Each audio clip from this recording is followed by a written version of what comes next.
സ്തോത്രം ചെയ്യുന്ന സ്തുതിക്കുന്നു. വിശുദ്ധ പകൽക്കാലം ഇവിടുത്തെ ദേവദാസനും കുടുംബം ദൈവങ്ങളോട് ഒരുമിച്ച് ദൈവത്തെ മാതൃപ്പെടുത്തുവാൻ ദൈവങ്ങളുടെ ജീവിതത്തിൽ ഒരു അവസരത്തിൽ അങ്ങനെ നന്ദി പറയുന്നു. ഞങ്ങളുടെ എൻ്റെ സാക്ഷ്യം പറയാനായിട്ട് ഒത്തിരി സമയമെടുക്കും. എന്നാലും ഞാൻ ചുരുക്കത്തിൽ ഞാൻ പറയുന്നത് സൺഡേയാണല്ലോ. ഇങ്ങനെ ഈ സഭയുടെ മുന്നിൽ ദൈവത്തിൻ്റെ സാക്ഷിയായി നിൽക്കാൻ ദൈവത്തിൻ്റെ ജീവിതത്തിലുള്ള അവസരം യേശുവിനെ അറിയാനായിട്ട് ദൈവം എനിക്ക് ഭാഗ്യം തന്നു. എൻ്റെ 32ാമത്തെ വയസ്സിലാണ് ഞാൻ ശരിക്കും യേശുവിനെ അറിയാനായിട്ട് ഇടയായിത്തീരുന്നത്. അതുവരെ ഞാൻ യേശുവിനെ അറിയാനായിട്ട് കാരണം എന്ന് പറഞ്ഞാൽ എൻ്റെ ചെറുപ്പത്തിൽ തന്നെ എൻ്റെ പിതാവ് ഒരു മദ്യപാനിയായിരുന്നു. ഒരു മദ്യപിച്ച് വന്ന എൻ്റെ മാതാവിനെ ഒരു കാരണമില്ലാതെ അടിക്കുമായിരുന്നു. അങ്ങനെ ഇരിക്കുമ്പോൾ ആഹാരത്തിന് ഒന്നിനും ഒരു മുട്ടില്ല, പക്ഷേ സമാധാനമില്ല. അങ്ങനെ ഇരിക്കുമ്പോൾ ഞാൻ റേഡിയോ പ്രോഗ്രാം കേട്ട്, അങ്ങനെ റേഡിയോ പ്രോഗ്രാം യേശു വിളിക്കുന്നു എന്നുള്ള ഒരു പ്രോഗ്രാം സിലോണിൽ നിന്ന് പ്രക്ഷേപണം ചെയ്തിരുന്നു. അത് കേട്ട് അങ്ങനെ കേട്ടപ്പോൾ എനിക്ക് നല്ല സമാധാനം എൻ്റെ ജീവിതത്തിലുണ്ടായി. അങ്ങനെ ഞാൻ എല്ലാ ദിവസവും ഈ റേഡിയോ പ്രോഗ്രാം കേൾക്കാനായിട്ട് ഇത് റേഡിയോ ഓൺ ചെയ്യും. ചില ദിവസങ്ങളിൽ എനിക്കിത് കിട്ടില്ലായിരുന്നു. അങ്ങനെ വന്ന് നിരാശപ്പെട്ടപ്പോൾ ഞാൻ ഇരുന്ന അവസരങ്ങളുണ്ട് എൻ്റെ ചെറുപ്പകാലങ്ങളിൽ. പിന്നെ എൻ്റെ പിതാവ്, ഞാൻ +2 പ്രീ ഡിഗ്രിക്ക് പഠിക്കുന്നതാണ്, പ്രീ ഡിഗ്രി കഴിഞ്ഞിരിക്കുന്ന സമയത്താണ് എൻ്റെ പിതാവ് ഈ ലോകത്ത് നിന്ന് മാറ്റപ്പെട്ടു. പിന്നെ ഞാൻ ടൈപ്പെല്ലാം പഠിച്ച് ലോവറും ഹയറും അങ്ങനെ കഴിഞ്ഞിരിക്കുന്ന സമയത്ത് എൻ്റെ വീടിൻ്റെ അടുത്ത് ഒരു സെയിൽ ടാക്സിൻ്റെ കണക്കെഴുതുന്ന ഒരു സഹോദരൻ ഉണ്ടായിരുന്നു. അങ്ങനെ ഞാൻ അവരുടെ ഓഫീസിൽ പോയി സെയിൽ ടാക്സിൻ്റെ കണക്കെഴുതിന് പോകാനിടയായി. അങ്ങനെ ഇരിക്കുമ്പോഴാണ് എനിക്ക് വചനോത്സവ മാസിക ലഭിക്കാനിടയായി. അപ്പോൾ അതിൽ യേശു സൗഖ്യമാക്കുന്നു എന്നുള്ള ഒരു ഭാഗം ഇങ്ങനെ വായിച്ചപ്പോൾ എനിക്ക് തോന്നി എൻ്റെ മാതാവിനെ കൂട്ടി. അപ്പം എൻ്റെ പിതാവ് അടിച്ചടിച്ച് എൻ്റെ മാതാവിനെ ഒരു രോഗിയാക്കി. അങ്ങനെ പിതാവും ഹോസ്പിറ്റലിലേക്ക് എല്ലാം കൊണ്ടുപോകുന്ന പ്രവണത ഉണ്ട്. എന്നാലും എൻ്റെ പിതാവ് മരിച്ചതിന് ശേഷം എൻ്റെ മാതാവിനെ എല്ലാ മാസം ആശുപത്രിയിൽ അഡ്മിറ്റ് ചെയ്യുന്നൊരു പ്രവണത ഉണ്ടായിരുന്നു. അങ്ങനെ ഞാൻ ഇവിടെ പോയി വചനോത്സവം മാസിക വായിച്ചതിന് ശേഷം ഞാൻ പോട്ടായിൽ പോയിട്ട് എൻ്റെ മാതാവിനെ കൂട്ടി പോയി പ്രാർത്ഥന കൂടിയിട്ടുണ്ട്. അങ്ങനെ ഞാൻ പിന്നെ വേറൊരു സഹോദരിയായിട്ട് പോയിട്ടുണ്ട്. അങ്ങനെ ഞാൻ തീരുമാനം എടുത്തു, ഞാൻ ഇനി അമ്പലത്തിൽ പോയില്ല, കൂട്ട് തൊടില്ല, അങ്ങനെ ആഡംബരമായിട്ട് ഞാനൊന്നും നടക്കില്ല എന്നുള്ളൊരു തീരുമാനം എടുത്തു. അതിൻ്റെ പ്രകാരം പിന്നെ എൻ്റെ മാതാവിനെ ഹോസ്പിറ്റലിൽ അഡ്മിറ്റ് ചെയ്യേണ്ടതായിട്ട് പിന്നെ വന്നിട്ടില്ല. പിന്നെ ഞാൻ ഇവിടെ കണക്കെടുത്ത് ഒരു 10 വർഷത്തോളം ഞാൻ അവിടെ ജോലി ചെയ്തു. ലാസ്റ്റ് ഒരു 8 വർഷം കഴിഞ്ഞതിന് ശേഷമാണ് എനിക്കൊരു കൈവേദന വന്നു. അപ്പോൾ കൈവേദന വന്നപ്പോൾ ഞാൻ ഇങ്ങനെ ഡോക്ടറെ കാണിച്ചപ്പോൾ ഈ രോഗം മാറില്ല എന്ന് വന്നപ്പോൾ ഞാൻ പിന്നെ ആത്മഹത്യയെക്കുറിച്ച് ചിന്തിച്ചു തുടങ്ങി. ഇത്ര ചെറുപ്പത്തിൽ തന്നെ ഞാൻ രോഗിയായി തീർന്നാൽ ഞാനിനി ജീവിച്ചിട്ടുള്ള കാര്യം എന്നുള്ള അത് വന്നപ്പോൾ ഞാൻ മരണത്തെക്കുറിച്ച് ചിന്തിച്ചു തുടങ്ങി. അങ്ങനെ ഇരിക്കുമ്പോൾ എൻ്റെ വീടിൻ്റെ അടുത്തൊരു അമ്മച്ചി ഉണ്ടായിരുന്നു. ഇപ്പം ചർച്ചിൽ പോകുന്ന ഒരു അമ്മച്ചി പറഞ്ഞു, മോളെ ഞങ്ങളുടെ ചർച്ചിൽ 3 ദിവസത്തെ ഉപവാസ പ്രാർത്ഥന ഉണ്ട്, മോള് പോകുന്നത്. അങ്ങനെ വീട്ടിൽ നിന്ന് പോകാൻ പെർമിഷൻ ഇല്ല. അങ്ങനെ ഞാൻ ജോലി സ്ഥലത്ത് അവധി പറഞ്ഞു. അപ്പോൾ ജോലിക്ക് പോകുന്ന വഴിയില്ല ചർച്ച. അപ്പോൾ അങ്ങനെ ഞാൻ അവിടെ പ്രാർത്ഥനയ്ക്ക് പോയി. അങ്ങനെ കർത്താവ് എനിക്ക് സൗഖ്യം തന്നു. 3ാമത്തെ ദിവസം ദൈവം എന്നെ സൗഖ്യമാക്കിയപ്പോൾ ഞാൻ വിചാരിച്ചു, ഞാൻ മരിക്കാനായിട്ട് വിചാരിച്ച വ്യക്തിയായിരുന്നു. കർത്താവ് എനിക്കൊരു ജീവിതം തന്നു, അതുകൊണ്ട് ഞാൻ എൻ്റെ ജീവിതം യേശുവിന് വേണ്ടി സമർപ്പിക്കുന്നു. അങ്ങനെ ഞാൻ അന്ന് യേശുവിന് വേണ്ടി എൻ്റെ ജീവിതത്തെ സമർപ്പിച്ചു. അങ്ങനെ ഞാൻ വീട്ടിൽ നിന്ന് എനിക്ക് സൺഡേയിൽ ആരാധനയ്ക്ക് പോകാനൊക്കെ പ്രതികൂലങ്ങളുണ്ടായിരുന്നു. അങ്ങനെ ഞാൻ പിന്നെ ആരാധനയ്ക്ക് പോകാനുള്ള പെർമിഷൻ കിട്ടി. അങ്ങനെ പോയിക്കൊണ്ടിരുന്നു. അങ്ങനെ ഒരു ദിവസം ഞാൻ ഒരു ഫ്രൈഡേ എൻ്റെ സഹോദരൻ ജോലിക്ക് പോയ സമയത്ത് ഞാൻ വിചാരിച്ചു, ആങ്ങളില്ലല്ലോ എന്നാൽ പോകാം അങ്ങോട്ട് പറഞ്ഞിട്ട് ഞാൻ പ്രാർത്ഥനയ്ക്ക് പോയി. തിരിച്ചു വരുമ്പോൾ അവനെ ജോലിയില്ലാന്ന് പറഞ്ഞ് തിരിച്ചു വന്നിരിക്കുന്ന സമയം അങ്ങനെ വന്ന് എന്നെ അടിക്കാനൊക്കെ ഇടയായി തീർന്നു. അന്ന് എനിക്കതൊന്നും ഭാരമായി തോന്നിയില്ല. പിന്നെ വീട്ടുകാരറിയാതെ ഞാൻ സ്നാനപ്പെട്ടു. അങ്ങനെ വീട്ടിൽ നിന്ന് വളരെ പ്രതികൂലങ്ങളുണ്ടായി. പിന്നെ എനിക്ക് വീട്ടിൽ നിൽക്കാൻ പറ്റാത്ത പ്രതികൂലം വന്നപ്പോൾ ഞാൻ വീട്ടിൽ നിന്ന് ഇറങ്ങി. അങ്ങനെ എന്നെ സ്നാനപ്പെടുത്തിയ ദേവദാസനും കുടുംബം അവർ ഇവിടെ എറണാകുളത്തേക്ക് ട്രാൻസ്ഫർ ആയി പോയി. അങ്ങനെ ഞാൻ പിന്നെ വീട്ടിൽ നിന്ന് എങ്ങനെയെങ്കിലും രക്ഷപ്പെടണം എന്നുള്ള ഒരു ചിന്തയിലാണ്. പിന്നെ ഞാൻ ബൈബിൾ സ്കൂളിൽ ഞാൻ പഠിക്കാൻ പോകുക, ബൈബിൾ പഠിക്കാൻ പോകണമെന്നാണ്. പിന്നെ ഞാൻ വീട്ടിൽ നിന്ന് അവരുടെ വീട്ടിലേക്ക് എന്നെ ഒരു സഹോദരി എന്നെ കൊണ്ടുവിട്ടത്. എന്താ വെച്ചാൽ എനിക്ക് എവിടെ പോകാൻ ധൈര്യമില്ലാത്തൊരു പുള്ളിയായിരുന്നു. എല്ലാ സ്ഥലത്തേക്ക് പോകണമെങ്കിൽ അമ്മ വേണം കൂടെ. അങ്ങനെ പിന്നെ ഈ ചർച്ചിലെ ഒരു സഹോദരി എന്നെ ഈ പാസ്റ്ററിനെ അങ്ങനെ പിന്നെ അവിടെ നിന്നാണ് പിന്നെ ഞാൻ ബൈബിൾ സ്കൂളിൽ പോകുന്നത്. അവിടെ അവരുടെ മകളും മരുമകനൊക്കെ അവിടെ ജോലി ചെയ്തിരുന്നു ആത്മീയാത്രയിൽ. അവിടെ പോയി 2 വർഷം പഠിച്ചു. അപ്പോൾ ബൈബിളല്ല കൂടുതൽ പഠിക്കുന്നത്, അവിടെ ചരിത്രം പഠിപ്പിക്കുന്നു. അവിടെ ചെന്നപ്പോഴല്ലേ ഇതെല്ലാം അറിയുന്നത്. പിന്നെ എന്തായാലും കർത്താവിൻ്റെ സമയങ്ങളായിരുന്നു വെച്ചാൽ ഞാൻ സുവിശേഷ വേലയ്ക്ക് പോകാനായിട്ടല്ല ഞാൻ പോയത്. വചനം പഠിച്ചുകൊണ്ടിരിക്കുമ്പോഴാണ് ഞാൻ പിന്നെ സുവിശേഷ വേലയ്ക്ക് വേണ്ടി സമർപ്പിക്കുന്നത്. അങ്ങനെ പിന്നെ ഞാൻ അവിടെ ഒരു 2 വർഷം പഠിച്ചു. പിന്നെ ഞാൻ എന്ത് ചെയ്യും കർത്താവ്, വീട്ടിൽ പോകാനായിട്ട് പറ്റില്ല, ഇനി ഞാൻ എവിടെ പോകും എന്നുള്ളൊരു ചിന്തയും ഭാരമെല്ലാം വന്നാൽ കർത്താവ് അവിടെ അത്ഭുതം പ്രവർത്തിച്ച് എനിക്ക് അവിടെ തന്നെ ആത്മയാത്ര ഫോളോ അപ്പ് മിനിസ്ട്രിയിൽ തന്നെ എനിക്ക് അവിടെ അവർ ജോലി തന്നു. ആദ്യം എനിക്ക് ഡാറ്റ എൻട്രിയുടെ വർക്ക് ചെയ്യാനായിട്ടാണ് തന്നത്. എന്താ വെച്ചാൽ എനിക്ക് ടൈപ്പ് അറിയാമല്ലോ, അത് കാരണം.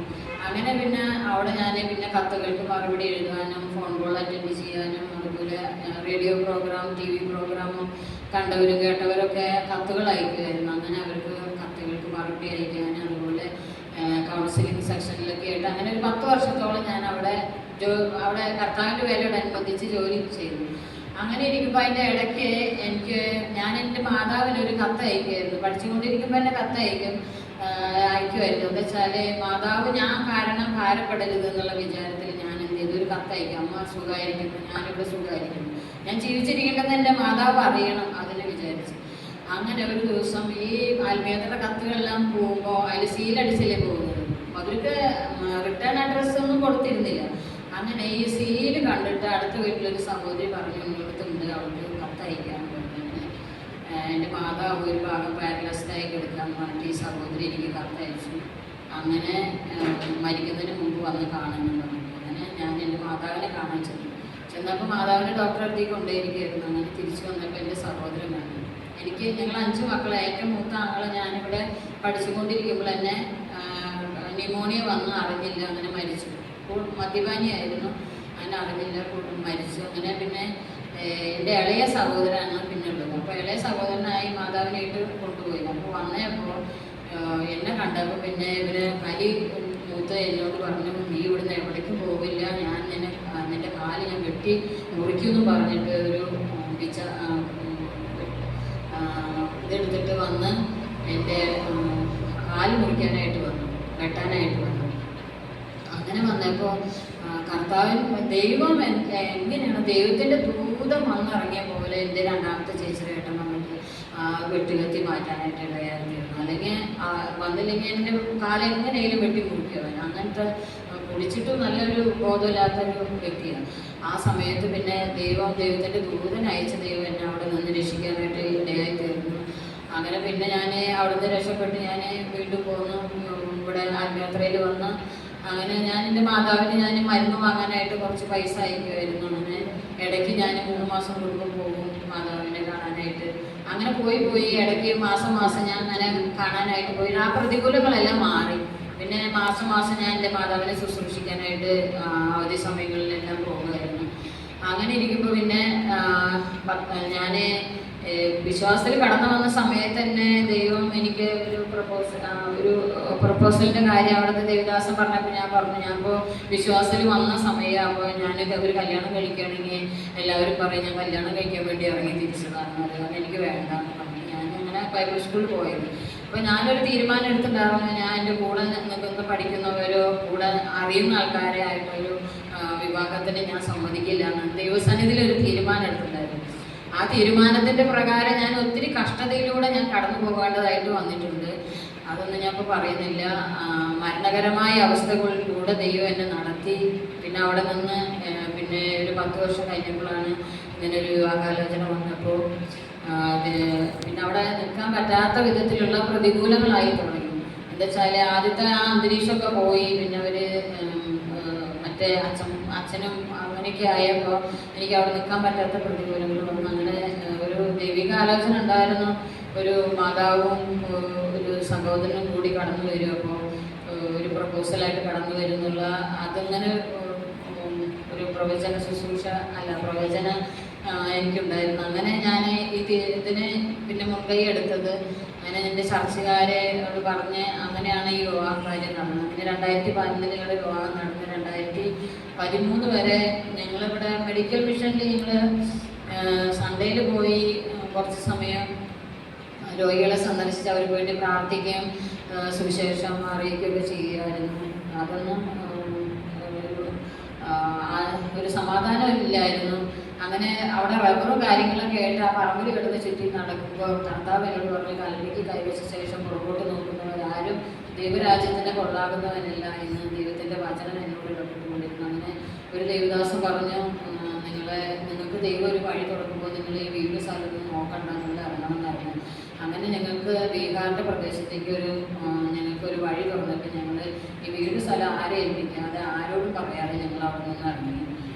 അങ്ങനെ ഞങ്ങൾ കുടുംബമായി 2 കൊച്ചുങ്ങളെയും കൂട്ടിയാണ് ഞങ്ങൾ പോയത്. പോയി ഞങ്ങൾ അവിടെ ചെന്ന് ഒരു 2 വർഷം തയ്ച്ചു നിന്നില്ല, 1.5 വർഷമായപ്പോൾ അച്ഛന് ഒരു ആക്സിഡൻ്റ് ഉണ്ടായി. ഞങ്ങളൊരു പ്രൊജക്റ്റിൻ്റെ വർക്ക് ചെയ്തിരുന്നു. അങ്ങനെ ഒരു ആക്സിഡൻ്റ് ഉണ്ടായി. ഞങ്ങൾക്ക് അവിടെ നിന്ന് മാറേണ്ടതായിട്ട് വന്നു. അതൊരു ഫാമിലി ഇഷ്യൂ ആക്കിയിട്ട് തീർത്തിറങ്ങി. പിന്നെ ഞങ്ങൾ അവിടെ നിന്ന് പോകുന്ന ഇന്ത്യ മിഷൻ്റെ കൂടെ കൂടി. ഇന്ത്യ മിഷനിൽ ഞങ്ങൾ അവിടെ മോത്തിഹാരിയിൽ ഞങ്ങൾ ഉച്ചവരെ ഞങ്ങൾക്ക് പിള്ളേരെ പഠിപ്പിക്കണം. അവിടെ ഈ ഹോമിൽ പിള്ളേരുണ്ടായിരുന്നു, ഒരു 50 പിള്ളേർ. ആ പിള്ളേർക്കുള്ള ഒരു സ്കൂളുണ്ടായിരുന്നു അവിടെ. ആ സ്കൂളിൽ പഠിപ്പിച്ച് കഴിഞ്ഞതിന് ശേഷം ഞങ്ങൾ പുറത്ത് പോയി സുവിശേഷം ഓരോ ഭവനങ്ങളിൽ കയറി ഇറങ്ങി ഞങ്ങൾ സുവിശേഷം പറയും, പ്രയറ്റ് കൊടുക്കും, അതുപോലെ ന്യൂ ടെസ്റ്റ്മെൻറ്റ് കൊടുക്കുക. അങ്ങനെയുള്ള ഒത്തിരി വർക്കുകൾ ഞങ്ങൾ അവിടെയുള്ള ദേശങ്ങളിലെല്ലാം ഞങ്ങൾ നടന്നാണ് പോകുന്നത്. എനിക്ക് അച്ഛന് വണ്ടി ഓടിക്കാനൊന്നും പറ്റില്ല, കൈ വിറയ്ക്കുന്ന കാരണം, അതുപോലെ അറിയില്ല. അങ്ങനെ ഞങ്ങൾ നടന്നു പോയാണ് അവിടങ്ങളിൽ എല്ലാ ദേശങ്ങളിലെല്ലാം ഞങ്ങൾ നടന്നു പോയി. ഒത്തിരി സ്ഥലങ്ങളിൽ സുവിശേഷം അറിയിക്കാനും എല്ലാത്തിനും ദൈവം ഇടയാക്കി. ഹോം ചർച്ചസ് ഒത്തിരി ഉണ്ടായിരുന്നു. പിന്നെ ഞങ്ങൾ 2019 ഞങ്ങൾ പിന്നെ സുവിശേഷം അറിയിക്കുക, അതാണ് ഞങ്ങളുടെ വിളി. സുവിശേഷം എത്തിയിട്ടില്ലാത്ത സ്ഥലങ്ങളിൽ പോയി സുവിശേഷം അറിയിക്കുക. അങ്ങനെ ഞങ്ങൾ 2021 സുപ്പോളിൽ പോയി അവിടെ ചെന്ന് ഞങ്ങൾ 2021 ഞങ്ങൾക്കൊരു പെർസിക്യൂഷൻ നേരിട്ടു. അതിൻ്റെ ഇടയ്ക്ക് വളരെയധികം പ്രതികൂലങ്ങൾ കൂടെ ഞങ്ങൾ കടന്നു പോയിട്ടുണ്ട്. അതിൻ്റെ ഒരു ദിവസം നെഞ്ചുവേദന വന്ന് വളരെയധികം ഭാരപ്പെട്ടു. ആ സമയങ്ങളിലെല്ലാം ഞങ്ങൾക്ക് കയ്യിലാണെങ്കിൽ പൈസയില്ല, എന്ത് ചെയ്യുമെന്ന് ഞങ്ങൾ ചിന്തിച്ചു. അടുത്തുള്ള സഹോദരൻ പറഞ്ഞു അത് ഗ്യാസിൻ്റെ ആണെന്ന് പറഞ്ഞു. ഗ്യാസിൻ്റെ മരുന്ന് കൊടുത്തു. പക്ഷേ 12 മണി വരെ ഞാനിരുന്ന് അച്ഛൻ കിടക്കുന്ന ബെഡിലിരുന്ന് ഞാൻ പ്രാർത്ഥിച്ചിട്ടുണ്ട്. ആ മരണത്തിൽ നിന്ന് ദൈവം വെടിവെച്ചു. അതെന്താണെന്ന് പിന്നെ ഞങ്ങൾ ചെക്ക് ചെയ്തപ്പോൾ ഇച്ചിരി നാട്ടിന് അന്നൊരു പ്രശ്നമൊക്കെ പറഞ്ഞു. പക്ഷേ ദൈവം അന്ന് ആ മരണത്തിൽ നിന്ന് വെടിവെച്ചു. ആ പ്രാർത്ഥനയും ദൈവത്തിൻ്റെ കരുണയാലും ദൈവത്തിൻ്റെ അച്ഛനെ കുറിച്ച് ഇനിയും പദ്ധതിയുള്ളതും മുഖാന്തരം ദൈവം ആ മരണകരമായ അവസ്ഥയിൽ നിന്ന് പിന്നെ അവിടെ നിന്ന് രക്ഷിച്ചു. പിന്നെ ഞങ്ങൾ ഈ 2021 പെർസിക്യൂഷൻ നേരിട്ടെന്ന് പറഞ്ഞാൽ ഞങ്ങൾ റെയിൽവേ സ്റ്റേഷനിൽ ഞങ്ങൾ ഇത് കൊടുക്കുമായിരുന്നു, ട്രാക്റ്റും അതുപോലെ ബൈബിളും കൊടുക്കുമായിരുന്നു ടെസ്റ്റ്മെൻറ്റ്. അപ്പോൾ റെയിൽവേ സ്റ്റേഷനിൽ കൊടുക്കാൻ കാരണം എന്ന് പറഞ്ഞാൽ അതിൻ്റെ തൊട്ടൊരു സ്ഥലമുണ്ട്. അവിടെ ഇവിടെ സുവിശേഷം വേലക്കാരനൊന്നും നിർത്താത്തൊരു സ്ഥലമായിരുന്നു. പക്ഷെ ഞങ്ങൾക്ക് അറിയില്ലായിരുന്നു. നിങ്ങൾ പോയതിന് ശേഷം ഞങ്ങൾക്കത് അറിയായിരുന്നു, ദേവദാസന്മാരെ ഒന്നും നിർത്താത്തൊരു സ്ഥലമാണെന്ന്. പക്ഷെ എങ്ങനെയാലും ദൈവം 2-3 വർഷം ഞങ്ങൾ അവിടെ നിർത്തി. ഞങ്ങൾ പിന്നെ വേറൊരു സ്ഥലമുണ്ട്, അതിൻ്റെ തൊട്ട് തന്നെ ഒരു സ്ഥലമുണ്ട്. ആ സ്ഥലത്ത് ഒന്നും ചെയ്യാൻ പറ്റാത്തൊരു സ്ഥലം. അപ്പം ഞങ്ങൾ വിചാരിക്കുന്ന ഈ ട്രെയിൻ പോകുന്നത് ആ സ്ഥലത്തേക്കാണ്. അങ്ങനെ ഞങ്ങൾ എന്ത് ചെയ്ത് അവിടെ പോയിട്ട് എന്നാൽ ഇവിടുന്ന് പോകുന്ന ആൾക്കാരെ നമ്മൾ ഈ ട്രാക്റ്റും ഈ ബൈബിൾ കൊടുക്കുകയാണെങ്കിൽ അവിടെ എത്തുമല്ലോ എന്നുള്ളൊരു ചിന്തയിലാണ്. അങ്ങനെ 2021 നവംബറിൽ ഞങ്ങൾ ട്രാക്റ്റ് കൊടുക്കുന്ന സമയത്ത് ഈ ബൈബിൾ കൊടുക്കുന്ന സമയത്ത് സുവിശേഷ വിരോധി ഞങ്ങളെ വിളിച്ച് അച്ഛനെ ഒത്തിരി അടിച്ചു. അങ്ങനെ വായിൽ നിന്ന് മൂക്കിൽ നിന്നെല്ലാം ബ്ലഡ് വന്നു. എന്നിട്ട് അവർ പറഞ്ഞു, നിങ്ങളെ ഒരു കാറ് നിറച്ച ആൾക്കാർ വന്നാൽ പിന്നെ അടിയെല്ലാം നടന്നത്. അങ്ങനെ അവർ പറഞ്ഞു കാറിൽ കയറി നിങ്ങളുടെ വീട്ടിൽ കൊണ്ടുവിടാൻ പറഞ്ഞു. അപ്പോൾ അവർ നിർബന്ധിച്ച് പിന്നെ കാറിൽ കയറ്റി. ഒത്തിരി അസഭ്യം എന്നെ പറഞ്ഞു. എന്താ വെച്ചാൽ മാലയില്ല, കമ്മലും ഇല്ല, പൊട്ടു കൊണ്ടിട്ടില്ല, അങ്ങനെയൊക്കെ വന്നപ്പോൾ അവർ അവിടെയുള്ള ആൾക്കാരൊക്കെ വേറൊരു തരത്തിലാണ് നമ്മൾ ചിത്രീകരിക്കുന്നത്. അങ്ങനെ ഒത്തിരി അസഭ്യമൊക്കെ പറഞ്ഞ് വണ്ടിയിൽ കയറി. പിന്നെ ഞങ്ങളെ 40-45 കിലോമീറ്റർ ദൂരെ ഇവർ തട്ടിക്കൊണ്ടുപോയി. അപ്പോൾ വഴിക്ക് വെച്ച് ഇവർ പറഞ്ഞു 5 ലക്ഷം രൂപ തരികയാണെങ്കിൽ നിങ്ങളെ വിടാൻ പറഞ്ഞു. അപ്പോൾ ഞങ്ങൾ പറഞ്ഞു 5 ലക്ഷം പോയിട്ട് 5 പൈസ നിങ്ങൾക്ക് ഞങ്ങൾ തരാനില്ല പറഞ്ഞു. അപ്പോൾ പിന്നെ പറഞ്ഞു നിങ്ങളെ ഗംഗാ നദിയിൽ വെള്ളം കുടിപ്പിച്ച് നിങ്ങളെ ഹിന്ദു ആക്കും, അതുപോലെ നിങ്ങൾ ഇവിടെ അവിടെ ഒരു നദിയുണ്ട്, ആ നദി കണ്ടിട്ടുണ്ടെന്ന് ചോദിച്ചു. അപ്പോൾ ഇല്ല പറഞ്ഞു. അപ്പോൾ പറഞ്ഞു ആ നദി കണ്ടതിന് ശേഷം നിങ്ങൾ അതിൽ തട്ടുക, അല്ലെങ്കിൽ ഓടിക്കൊണ്ടിരിക്കുന്ന വണ്ടിക്ക് മുമ്പിൽ നിങ്ങൾ തള്ളിയിട്ടിട്ട് അങ്ങനെ മരണം സംഭവിച്ചെന്ന് വരിക, അല്ലെങ്കിൽ നിങ്ങൾ 5 ലക്ഷം രൂപ തന്നോളാം. അപ്പോൾ ഞങ്ങളെ പിടിച്ചുവിടുന്ന ഞാൻ പെട്ടെന്ന് സോണ ലീഡറെ വിളിച്ച് പറഞ്ഞു ഞങ്ങളെ പിടിച്ചു എന്നുള്ളത്. അങ്ങനെ ഈ ഫോൺ ഇവർ കൈക്കലാക്കി. ഒരു കമ്മ്യൂണിക്കേഷൻ നടത്താൻ ഫോണും ഇല്ല, ആരും ഞങ്ങളെ അറിയുന്ന ആൾക്കാരും ഇല്ല അവിടെ. പിന്നെ NH റോഡാണ്, വണ്ടികളെല്ലാം പോകുന്നുണ്ട്, പക്ഷേ ആരും ഞങ്ങളെ ശ്രദ്ധിക്കുന്നില്ല. ഒരു AC വണ്ടിയിലാണ് തട്ടിക്കൊണ്ട് പോകുന്നത്. അപ്പോൾ ശബ്ദമാണെങ്കിൽ പുറത്ത് പോകില്ല, ഒന്ന് കരയാന്നെന്ന് വെച്ചാൽ. അങ്ങനെ ഇവർ എത്തിക്കേണ്ട സ്ഥലത്ത് എത്തിച്ച് അവിടെ നിന്ന് പിന്നെ ഞങ്ങൾ അവർ ഞങ്ങളോട് പറഞ്ഞു ഞങ്ങളെ ഹിന്ദു ഒക്കെ പറഞ്ഞപ്പോൾ ഞാൻ പറഞ്ഞു ദൈവം ആത്മാവാകുമെന്ന് പറഞ്ഞു. ആ സമയത്ത് ദൈവം എനിക്ക് അങ്ങനെ തന്നത് ദൈവം ആത്മാവാകും. അത് പറഞ്ഞപ്പോൾ ഇവൻ എന്നെ ഒരു തൊഴിച്ച് അപ്പോൾ എൻ്റെ കാലിലാണ് കൊണ്ട് കാരണം പിന്നെ വീണില്ല. പിന്നെ ഒരു കത്തിയെടുത്ത് വന്നിട്ട് കഴുത്ത് അറുക്കാനായിട്ട് കടന്നു വന്നു. ഈ മഹിളയുടെ കഴുത്ത് അറുക്കുന്നുണ്ട്. അപ്പോൾ ഞാൻ എനിക്ക് ദൈവം നല്ലൊരു ധൈര്യം തന്നു. ഇവൻ എന്താ ചെയ്യുന്നതെന്ന് അറിയട്ടെ വിചാരിച്ചിട്ട് ഞാൻ ധൈര്യത്തിൽ പിന്നെ ഒന്നും ചെയ്തില്ല. പിന്നെ അവര് അവിടെ ചെന്നെത്തിയിടുമ്പോൾ തന്നെ മുതുകത്ത് ഒരു ഇടി ഇങ്ങനെ കൈ മടക്കിയിട്ട് ഇടിച്ചു, ഇങ്ങനെ ഇനി നടക്കരുതെന്ന് പറയുന്നത്. പിന്നെ അവർ ATM എല്ലാം ചെക്ക് ചെയ്ത്, അപ്പോൾ ATM ഉണ്ടായിരുന്നു, ATM എടുത്തു, നമ്പറും മേടിച്ചിട്ടുണ്ടായിരുന്നു. ATM എടുത്തൊക്കെ ചെക്ക് ചെയ്യുമ്പോൾ ഞാൻ പറഞ്ഞു 500 രൂപയിൽ താഴെയുള്ളൂ പറഞ്ഞു. അതൊന്നും കേട്ടില്ല അവർ. പിന്നെ ATM ചെക്ക് ചെയ്ത് വന്ന് അങ്ങനെ ഞങ്ങളോട് വണ്ടിയിൽ കയറാൻ പറഞ്ഞ് അങ്ങനെ വണ്ടിയിൽ കയറുന്ന സമയത്ത് പറഞ്ഞ് അവരുടെ ദൈവത്തെക്കുറിച്ച് പറയാൻ പറഞ്ഞപ്പോൾ ഞാൻ പറഞ്ഞില്ല, ഞാൻ മിണ്ടാതിരുന്നു. അപ്പോൾ ആ ചെറുക്കൻ എന്ത് ചെയ്ത് എൻ്റെ പൊങ്ങയ്ക്ക് പിടിച്ചു. എനിക്ക് ശബ്ദം എടുക്കാൻ പറ്റാത്ത വിധത്തിൽ എനിക്ക് ശ്വാസം കിട്ടുന്നില്ല. അത് വന്നപ്പോൾ ഞാൻ പെട്ടെന്ന് കരഞ്ഞപ്പോൾ ഇവർ മുന്നിലിരിക്കുന്ന ചെറുക്കൻ പറഞ്ഞു വിട്ടടാ, ഇതൊരു ലേഡി, എന്തെങ്കിലും വന്ന പ്രശ്നമാണെന്ന് പറഞ്ഞു. അങ്ങനെ വിട്ടു. ഒരു 4-5 ദിവസം എനിക്ക് വെള്ളം ഇറക്കാനോ ആഹാരം കഴിക്കാനൊക്കെ ഇച്ചിരി ബുദ്ധിമുട്ടുണ്ടായിരുന്നു മാത്രമേ ഉള്ളൂ, കുഴപ്പമൊന്നുമില്ലായിരുന്നു. പിന്നെ ഞങ്ങൾ ഒരുവിധം അവരെ കയ്യിൽ നിന്ന് രക്ഷപ്പെട്ട് പിന്നെ അവരെ പോലീസിനെ ഏൽപ്പിച്ച് അവിടുന്ന് ജയിലിൽ പോകാതെ വേണം അവിടുന്ന് രക്ഷപ്പെട്ടു. ഞാൻ ചുരുക്കി പറയുകയാണെങ്കിൽ ഞങ്ങൾ പിന്നെ നാട്ടിൽ വന്ന് ഞാൻ വിചാരിച്ചു ഈ വളഞ്ഞെടുക്കുന്ന നെൽപ്പാടം കണ്ടപ്പോൾ ഞാൻ വിചാരിച്ചു കർത്താവ് ഇനി ഞങ്ങൾ നോർത്തിലേക്ക് പോകുന്നില്ല, ഞങ്ങൾ ഇവിടെ തന്നെ ചെയ്തോളാം. പിന്നെ ഒരു ദിവസം ഞാൻ യോഹന്നാൻ സുവിശേഷം 4-ാം അധ്യായം വായിച്ച് 35-ാം വാക്യത്തിൻ്റെ അവിടേക്ക് വന്നപ്പോൾ നിങ്ങൾ വിതയ്ക്കാത്തത് കൊയ്യാനായിട്ട് ഞാൻ നിങ്ങളെ അയച്ചിരിക്കുന്നത് അത് വായിക്കലും എൻ്റെ കണ്ണിൽ നിന്ന് ഇങ്ങനെ തുരുതുരാ കണ്ണുനീരൊഴുകി തുടങ്ങി. അപ്പോൾ ഞാൻ പറഞ്ഞു കർത്താവേ ഞങ്ങൾക്കൊരു വഴി തുറക്കണമെങ്കിൽ നിങ്ങൾ പോകാമെന്ന്.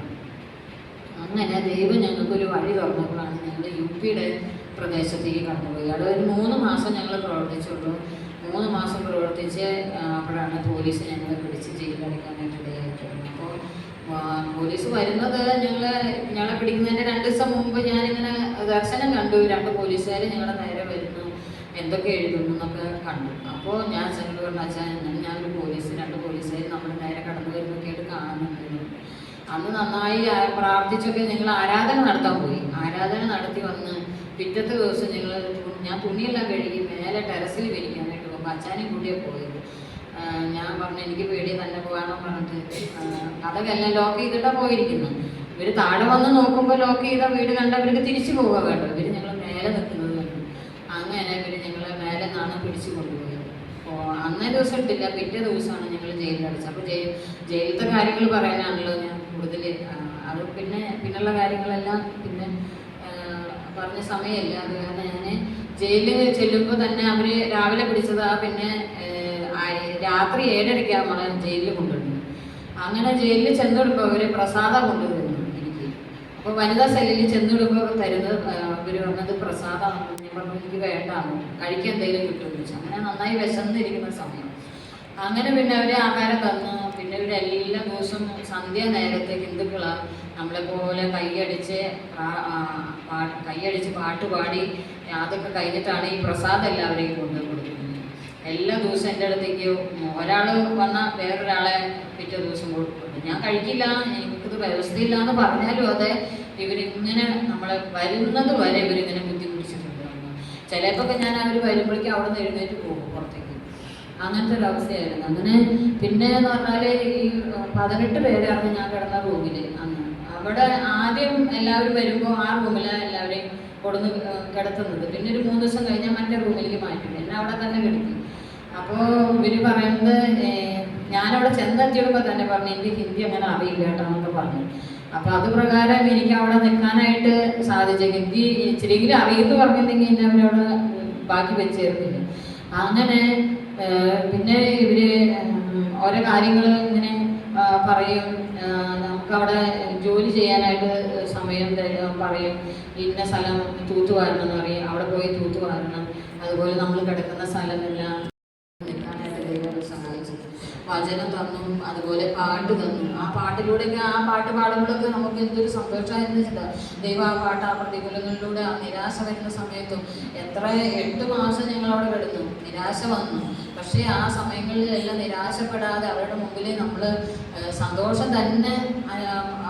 സന്തോഷത്തിൽ തന്നെ നിൽക്കാനായിട്ട് ദൈവം കൃപ നൽകി. അത് നിങ്ങളെല്ലാവരും ഞങ്ങൾക്ക് വേണ്ടി പ്രാർത്ഥിച്ച്, ലോകമെമ്പാടും ഞങ്ങൾക്ക് വേണ്ടി പ്രാർത്ഥിച്ചു. ആ പ്രാർത്ഥനയുടെ ഫലമായിട്ട് ദൈവത്തിൻ്റെ കൃപയാൽ നിൽക്കാനായിട്ട് ദൈവം സഹായിച്ചു.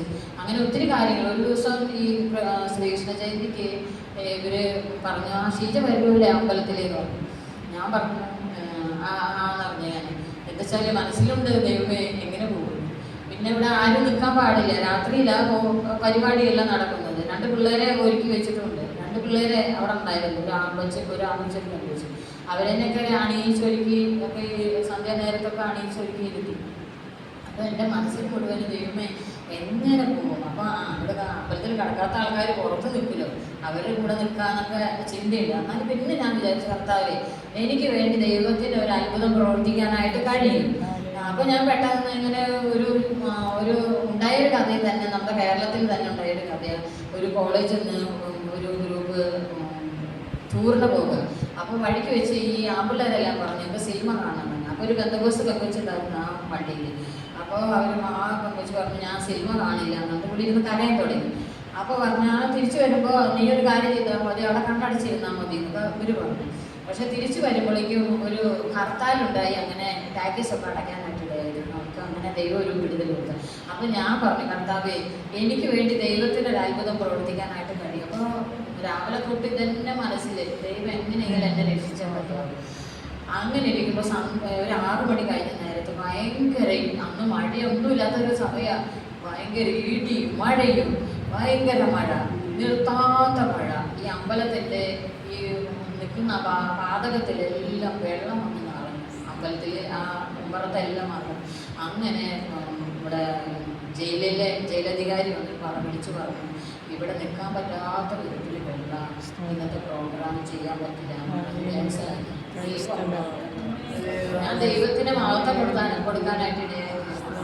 പിന്നെ അങ്ങനെ ഒത്തിരി കാര്യങ്ങൾ പറയാനുണ്ട്, അതിലൊന്നും ഞാൻ പോകുന്നില്ല. പിന്നെ എൻ്റെ ഒരു ചുരിദാർ ഞാൻ ഇവിടെ പോയപ്പോൾ കോർട്ടിൽ പോയപ്പോൾ യൂട്യൂബിലൊക്കെ അത് ഉണ്ടാവുമായിരിക്കും പറഞ്ഞത്. ഞാൻ അത് പറയുന്ന നേരം അവിടെ ഞാനത് പറയാം ആണി വെച്ച് ഇവരെല്ലാവരും കൂടി റൂമിലുള്ളവരെല്ലാവരും കൂടി ഒരു കെട്ടായി നിന്ന് ഇതെല്ലാം ആണി വെച്ച് തുളച്ച് വെച്ചിരിക്കും. ഒരു 10 പൂക്കളുണ്ടായിരുന്നു. ആ 10 പൂക്കളുടെ സെൻറ്ററിൽ വെച്ച് പിറ്റേ ദിവസം ഞാൻ റൂമിൽ കൂടിയെല്ലാം കഴിഞ്ഞത് ഈ ഡ്രസ്സ് ഇട്ട് റൂമിലിരിക്കുക. പുറത്തുനിന്ന് 2 പേര് എന്നെ നോക്കുന്നുണ്ട്, എന്തൊക്കെയോ പറയുന്നു. അപ്പം ഞാനിങ്ങനെ കർത്താവിനെ വിളിച്ച് കർത്താവേ ഞാൻ എന്തെങ്കിലും അവരെ പറഞ്ഞോ അപ്പം ഞാൻ എൻ്റെ മനസ്സിൽ പറയുന്നുണ്ട്. പിന്നെ ഞാൻ കുറച്ച് നേരം ഇങ്ങനെ നോക്കിയപ്പോൾ ഇതെല്ലാം മാല പോലെ കിടക്കുന്നു.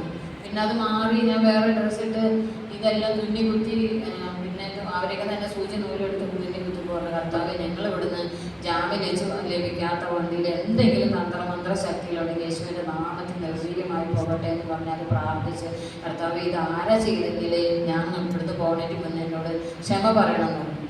അങ്ങനെയൊക്കെ പറഞ്ഞാൽ അത് തുന്നിക്കുത്തി വെച്ച് വിടാനൊന്നും പോയില്ല. പിന്നെ ഞാനല്ല ആദ്യം പോയില്ല, അവരാദ്യം പോയില്ല. അവർ പോകുമ്പോൾ 3ാമത്തെ ഗേറ്റും കടന്ന് പോണ സമയത്ത് അവർ വേറൊരു ജയിലിൽ നിന്ന് വന്നവരായിരുന്നു. ആ ജയില് വെള്ളപ്പൊക്കം വന്നപ്പോൾ പൊളിഞ്ഞപ്പോൾ ഇവിടെ സ്റ്റേ ചെയ്തതായിരുന്നു.